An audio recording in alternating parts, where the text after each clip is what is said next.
My dear students and viewers, I would like to go with you today through this important issue, which is the most important, the timeline for the most important Islamic history events. I like you to concentrate with me because we're going to go a little bit slowly in order to explain it to everybody. Some people, they have background about that, some people not. So let's start to say that the birth of Muhammad, somebody gonna say, if we said birth of Muhammad, Muhammad was not a prophet yet at that time, so you don't have to say Prophet Muhammad. But we can say we are talking about a prophet. I can say Prophet Moses was born in whatever. Prophet Ibrahim was born in ever. Prophet Isa was born in. So we talk about the prophet as a prophet from his birth up to his death.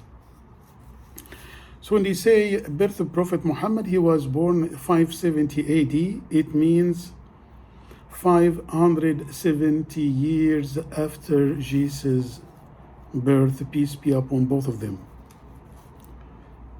When the Prophet Muhammad was born, his father was not there, because his father died when he was 2 months in his mother's womb, mother's stomach. And his grandfather was taking care of him. What's his grandfather's name? Abd al-Muttalib, as we mentioned before. Abd al-Muttalib. You remember these names and you remember these dates. So 570, the birth of the Prophet Muhammad at that time. And again, I repeat, he was not a prophet at that time. He was just a baby. But we're talking about the story of the Prophet. After that, he was born at that time, and it was incident happened at that time when one of the leaders from Abyssinia, from Habasha, from Ethiopia right now, he invaded Mecca in order to destroy the Kaaba. Kaaba is the house of God, and you call it cube or Kaaba. And everybody, actually, it was a big army, many elephants. That's why they call it Year of the Elephant. Year of the Elephant, the elephant year. So with the elephants, and try to destroy the Kaaba. And who was the master of Quraysh at that time in Mecca was Abd al-Muttalib, the grandfather of Muhammad, who he will be a prophet after that. Then when he met him, he said, what are you gonna do? You're gonna fight me? He said, I cannot fight you. I'm gonna take my cattle and I take my people. We're gonna go to the mountain. If you like to destroy the Kaaba, we cannot fight you back because you are so strong. So he said, you run away to the Kaaba, to the mountain, and you lifted the house of God for us to destroy. He said, the cattle are mine, but the house is for God, and God, he will protect the house. Stories mentioned that God has sent birds. These birds were carrying between its legs small stone, and this small stone, as soon as touch the body of elephant or horse, it's became full of fire. So it's make the horses or the elephants got crazy, and they move here and there. It was a lot of disorganized in the army. And in the end, actually, this army was conquered not by the people in Mecca, but by birds. It's a chapter in the Quran called the Surat Al-Fil, chapter Fil. ألم تر كيف فعل ربك بأصحاب الفيل ألم يجعل كيدهم في تضليل وأرسل عليهم طيرا أبابيل ترميهم بحجارة من سجيل فجعلهم كعصف مأكول. Did you see Muhammad? Because the story Muhammad doesn't know. It happened at that time. Did you see Muhammad? Did you see what God did for those people? They came from Abyssinia to destroy the Kaaba.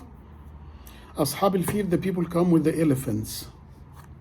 ألم يجعل كيدهم في تضليل. He make all what they prepare for that go without any things, is no veil. What God did for them, أرسل عليهم طيرا أبابيل, has sent a birds carry between its legs this kind of the stones, which is fire stones. As soon as touch the body of the horses or elephants, make them crazy. So everything is. And also the story is mentioned that this man got kind of disease, make his body full parts. This man, his name was Abraha al-Habashi. Abraha, A-B-R-A-H-A.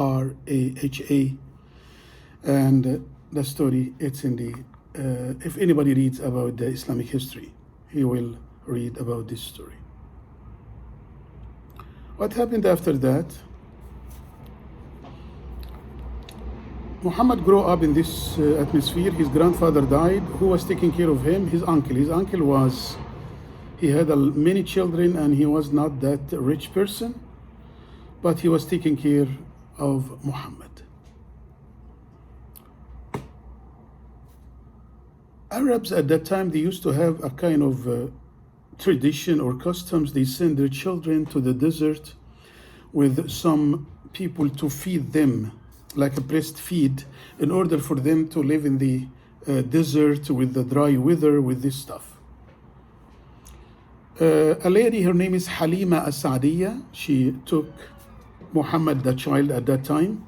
He was not rich. He had no father, had no mother. By the way, his mother was still alive. I'm sorry, I correct myself. He was not 6 years old yet.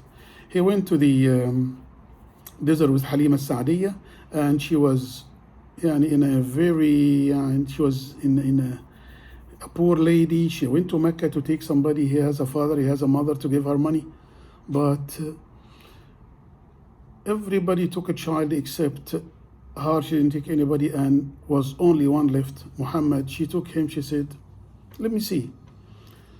As the stories in the history mention that this lady, actually, her situations changed a lot, and all her cattle, her goats, they became full of milk and a lot of grass around the area. It mentioned that the blessing of this child. There is a story happened also that the history books mention too, that during the residence of Muhammad with this lady Halima As-Saadiyya,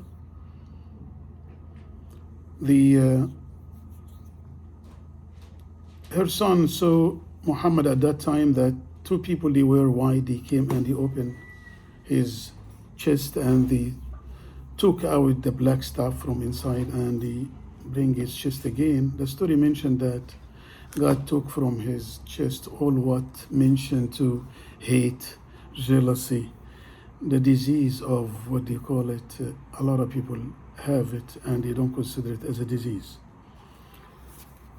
Not disease of hearts as a heart attack. No, disease of heart that's spiteful, hateful, lie, all the stuff which is make the person consider bad. Prophet Muhammad at that time, or Muhammad, he returned back to his family at 6 years old. When he reached 6, his mother died. So he became full orphan. Father died when he was in his mother's womb for 2 months. His mother died when he was 6 years old.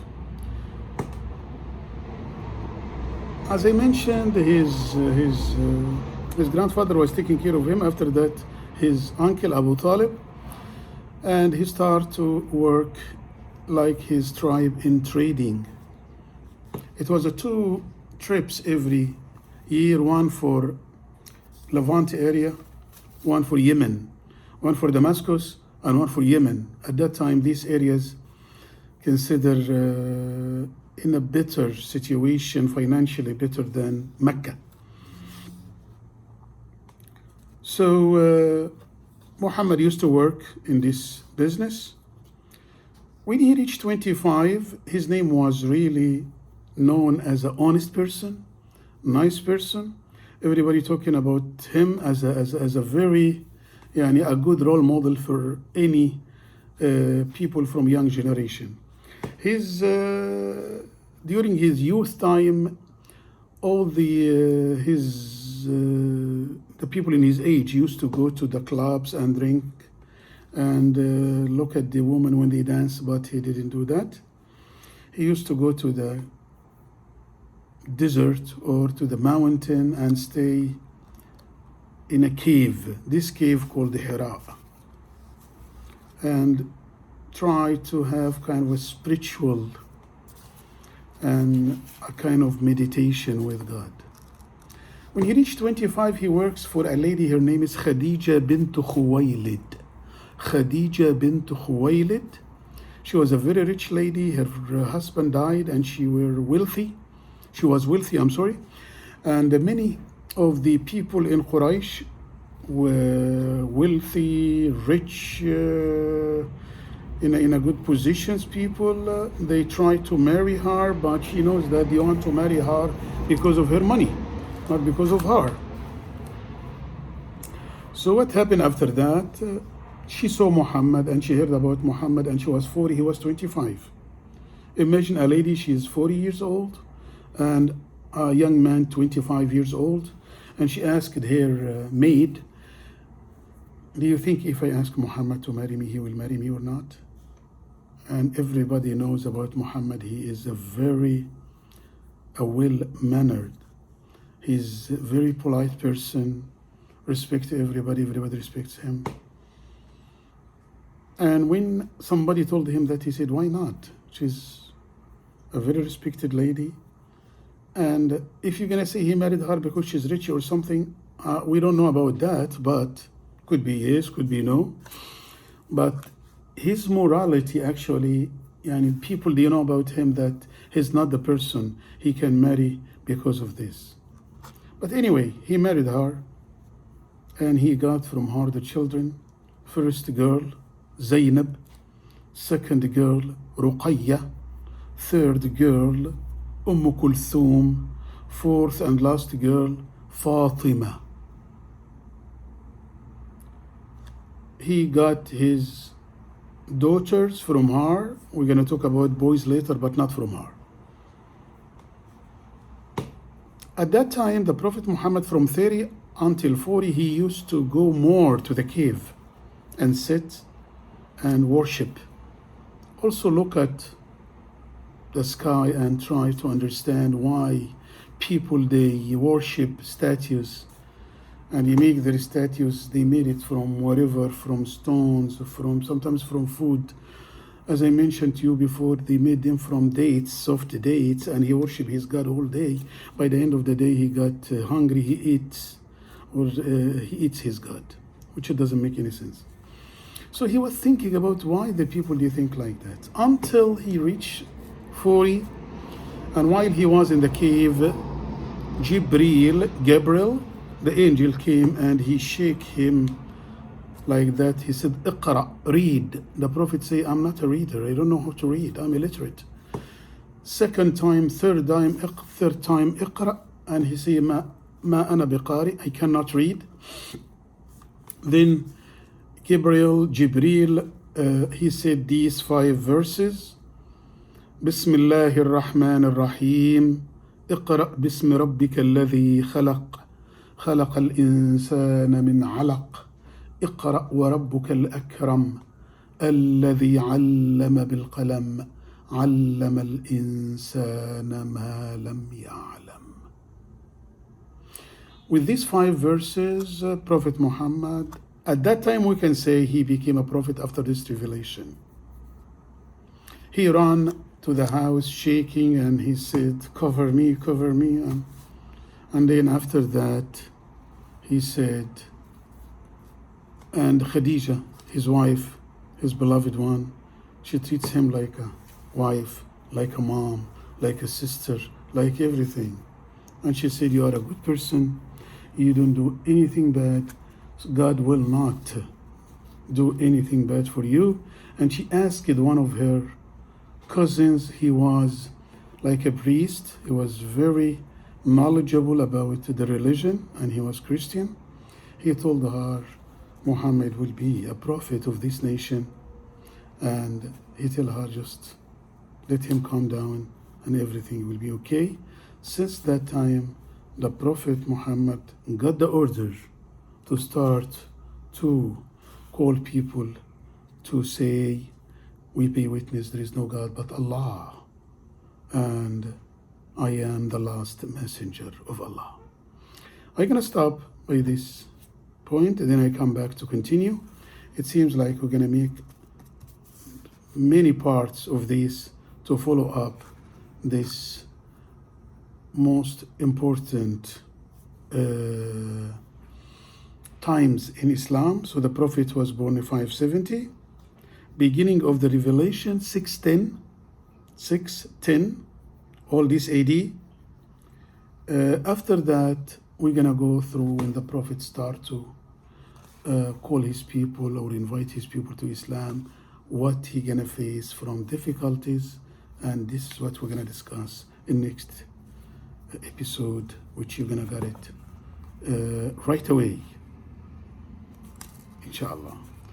I will see you again in the next episode. So until I see you, you go over what I have sent to you and try to go slowly and try to understand everything slowly. Then I will give you the second one to continue. So until we see, goodbye.